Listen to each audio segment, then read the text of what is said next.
welcome back to my channel. In this video I'll be showing you a really easy way to draw the sacral plexus. So without further ado, let's get started. So before we start drawing the sacral plexus, I would recommend that you keep a black marker and a pair of highlighters with you. Do try that one of the highlighter is a darker color than the other one. So the sacral plexus arises from the anterior rami of the nerve roots L4, L5, S1, S2, S3 and S4. The L4 and the L5 will join to form the lumbosacral trunk. The lumbosacral trunk will join the sacral nerves in the pelvis, these ones, the sacral nerve, the S1, S2, S3 and S4 to form the sacral plexus at large. So the sacral plexus gives off the largest nerve in the body, that is the sciatic nerve, which is also the longest nerve in the body. And sciatic nerve is a major provider of the motor supply to the muscles of the thigh as well as the leg. So the sciatic nerve arises from the sacral plexus. The sciatic nerve is made up of two further nerves which are enclosed by a common sheath. The nerves are the tibial nerve and the common peroneal nerve.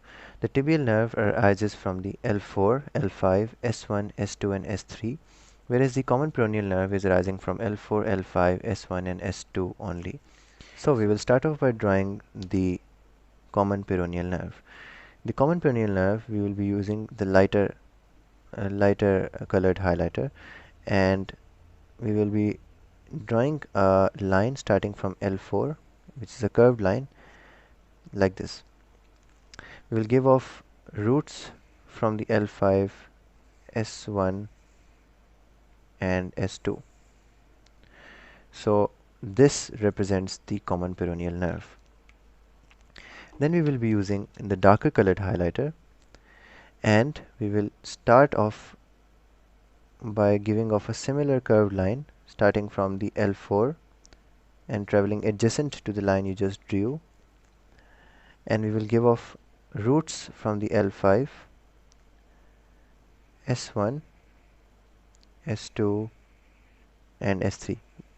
So the nerve which I have drawn from the orange highlighter is the tibial nerve, and the one which I have drawn with the green highlighter is the common peroneal nerve. So we'll just use our black marker to enclose the bundle in an outline. So we'll just outline this. Okay, so I'm all done here. So what I've done is just I've outlined the branches, the roots of the tibial nerve and the common peroneal nerve to make it look neater. Now we'll be drawing the smaller branches that come off from the tibial and common peroneal nerve, or sciatic nerve, whatever you want to call it. The tibial nerve gives off two smaller branches. We have the nerve to obturator internus, and we have the nerve to quadratus femoris. The common peroneal nerve, which we drew from the green highlighter, also gives off two branches right here. So we have the superior gluteal nerve and the inferior gluteal nerve from the common peroneal part of the sciatic nerve.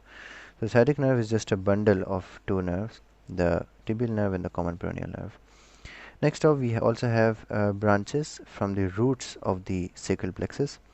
So from the roots of the sacral plexus, we have a branch called the posterior cutaneous nerve, which has the nerve roots S1, S2 and S3. So we will join the S1, S2 and S3, and I haven't crossed this over because we want to represent the nerve which is passing behind these branches from the roots to the sciatic nerve. So we have a branch from the S1, S2 as well as S3. This nerve right here, this is called the posterior cutaneous nerve of thigh. We also have a branch from the S2 and S3. S2 and S3. This is called the perforating cutaneous nerve of thigh. We have another branch which receives roots S2, S3, as well as a branch from S4 as well, and this is known as the pudendal nerve.